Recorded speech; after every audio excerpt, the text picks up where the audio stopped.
Kathryn Galves. Kathryn Galves, yes.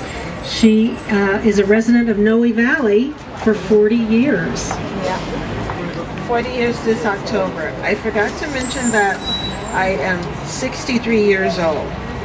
Yeah, native San Francisco, 63 years old, born and raised here.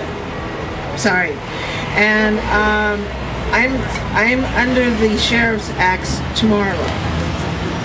That's what, yeah, tomorrow I'm under the Acts. Yeah. And Wells Fargo is the bank. They've lied to me. I signed the document that they said that the buyer that's interested in purchasing the property from Wells Fargo, who's interested in letting my sister and I stay in the property, will be able to talk to the lawyer that represented Wells Fargo, and he'll be the go-between.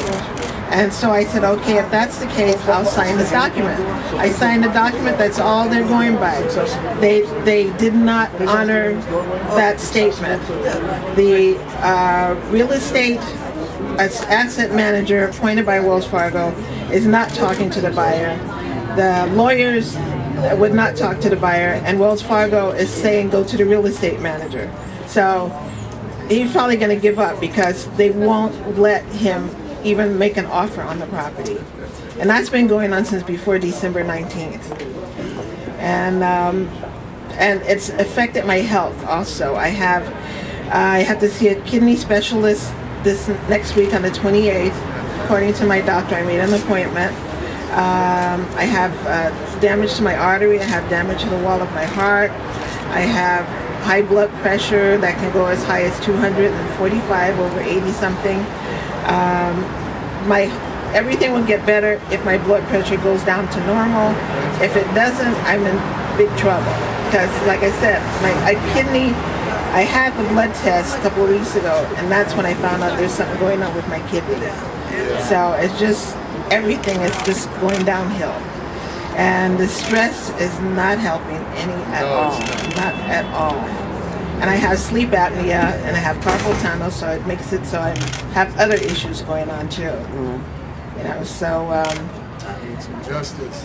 Yeah. Need some justice. So, and my sister is also living with me, and I have a dog that has to be moved too. And it's like, where do you find the place that will house a pet and somebody that's in their 60s that might have to have? I have a CPAP machine, so I have to have that when I sleep at night. I have to have plugged into electricity. And anyway, also I try to do work at home, so I have to have an internet connection. I have it all set up in my house, but I don't think I'll have the same thing if I go someplace else. And because of my high blood pressure, I am on a very low sodium diet. No more than 3,000 milligrams of sodium per day. And if I get over that, I end up in the hospital. December 17th, I believe the date, 2010, I was in the hospital for pulmonary edema. I ate some prepared foods that were high in sodium. I ended up in the hospital on oxygen from 6:45 in the morning to 4 p.m. the next day at St. Luke's because of the sodium that I didn't know I was taking too much of, and I thought I was going to die. Kathryn. Yeah. I'm Stardust from Occupy Bernal, and I have a question for you. What would you like to have happen? I wish I can stay in my house. Can you talk into the mic? Real close. I said, Kiss I wish, the mic. I wish I could stay in my house. That would be the ideal situation.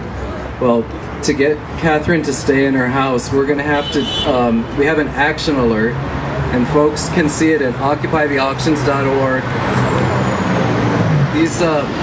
These pink leaflets have the web address on there. What we need people to contact Wells Fargo and tell them to negotiate with the buyer that Kathryn has for her home so that she can stay in her home, her sister can stay in the home, and the dog can stay in the home. But I do have some good news. It's not great news, but it's good news. And the news is that your eviction has been postponed for 1 week. Thank you. All right, Kathryn. Yeah. Yay. Yay. Thank you all. Thank you for coming and speaking with us. Thank you. You're welcome. Thank you so much.